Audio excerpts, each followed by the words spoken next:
In the last section, we started talking about runtime complexity, and we took a look at our reverse algorithm, our string reverse one, and the steps algorithm.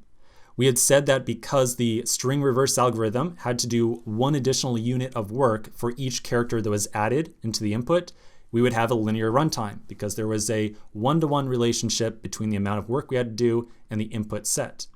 Then for the steps algorithm, we had said that each additional piece of input that we got, or each increment to it, I should say in this case, meant we had to do n squared more things. So we had to do significantly more work each time our input increased.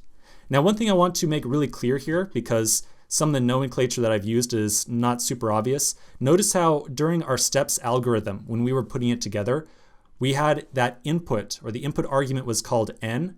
This n right here of 4 or 3 or 2, this is a different n than the n that we're using over here to specify our runtime. So over here, the input to our algorithm, this might have been better indicated as like, number of steps or something like that. We could call it steps. Maybe that would have made life a little bit more clear. So the two are related, but I'm not saying that it's the same exact number. That's all I mean to say. Okay, so let's now continue by looking at some very common runtimes that we will use to identify many different algorithms. Okay, so here's some notes on some different runtimes that we're going to see in the wild. These in general are really the runtimes that you want to keep in mind. There are other runtimes that exist. There are other types that you have to do a little bit of math to calculate, but in general, many of the different interview questions you will be asked will fit into one of these buckets or some combination of two. And we'll talk about some of the rules around when you might combine two and all that kind of good stuff. So I know that it's really boring when a presenter reads notes directly off a slide or a diagram. Nonetheless, I do want to quickly read through some of these descriptions right here because a lot of them contain some very important notes. So we're going to start at the top and talk about this first runtime and then go down towards the bottom. So let's first start talking about constant runtime.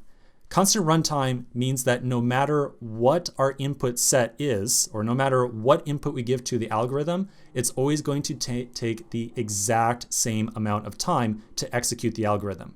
So for example, if we came up with some amazing magic algorithm that does not exist, but if we came up with some amazing magic one where we said, as the length of string that we put into our string reverse function changes, it's always going to take exactly the same amount of time to reverse it. If we came up with some magic algorithm that did that, we would refer to that as constant time. However, such an algorithm doesn't exist as far as I know for string reverse, so we don't really get to do that easily. All right, back here. So constant time, we really see this as the holy grail. And many times in an interview setting, there might be some way to execute some problem or to solve some problem in a kind of easy way, or there might be some very easy solution that might take, say, linear time or quadratic time. But your interviewer will say, oh, I specifically want you to solve this problem in constant time. So there's several problems that kind of fit into that category, and your interviewer might ask you to target a solution that meets one of these specific times.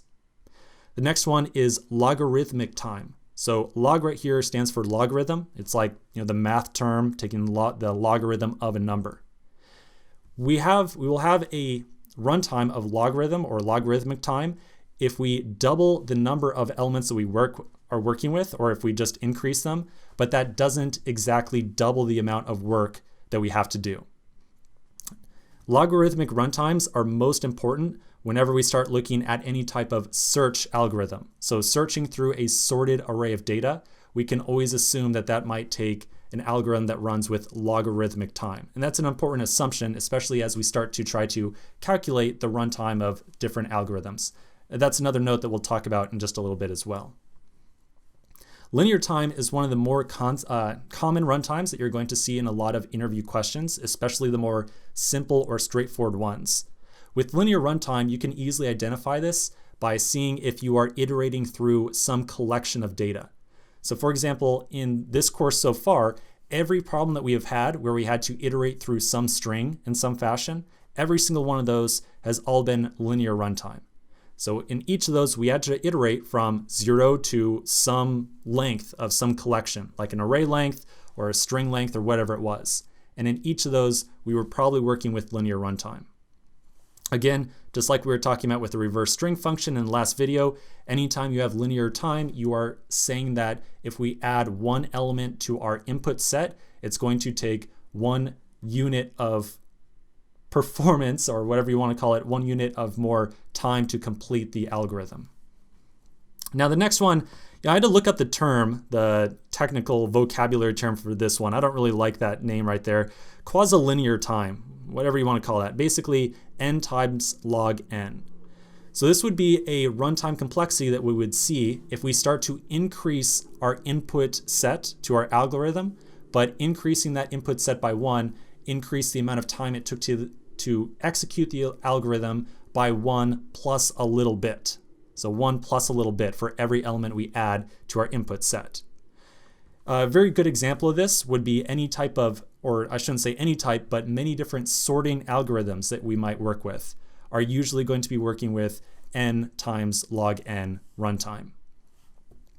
The next one is quadratic time here. So we just saw an example of quadratic time with our steps algorithm here.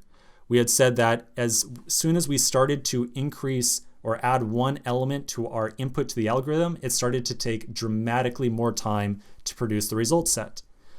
A very easy way of identifying an algorithm that uses quadratic runtime is what I like to refer to as the handshake problem. So an easy way to picture this, imagine a group of people standing in a room.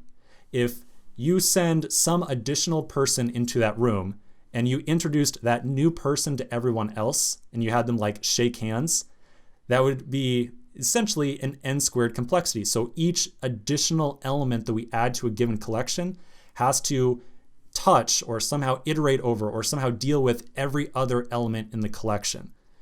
So you can kind of remember that handshake problem as an example of quadratic complexity. As another person was added into the room, they then had to shake hands with every other person. And every person in the room had to shake hands with everyone else. Finally, exponential time. So this is absolute, I shouldn't say this is worst case, this is not quite worst case, but it's one of the worst cases that we're going to be considering. So if we start to add a single element to a collection, the processing power significantly starts to increase. And so this is any type of algorithm that starts to use exponential time is one that we absolutely positively want to avoid. And we will see an example of exponential time in just a moment with one of the problems that we're going to work on.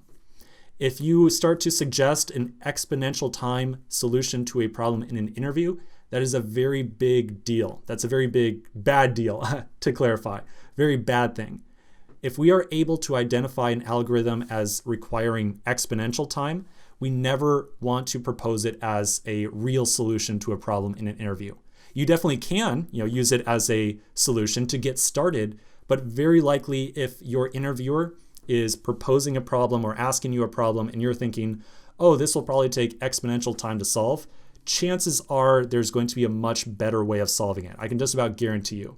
And that's what a lot of interview questions all revolve around. Your interviewer will ask you a question that might require exponential time or quadratic time, and so it's relatively a not very efficient algorithm. And you might be able to identify a solution very easily that uses one of these. And your interviewer is going to expect you to say, oh, well, I can think of a solution that uses this, but I can also think of this much more challenging and difficult to implement solution that might take linear time. That's what they're really asking in those situations. They want to see that you can recognize an algorithm as being inefficient and come up with some more efficient algorithm out of it. Okay, so this has been a quick review of some of the very common runtimes that we will see in action. Let's now take a quick break. We're going to continue in the next section and talk a little bit more about some common tips that I have for you about identifying runtime complexity. So quick break, and we'll continue with this in the next video.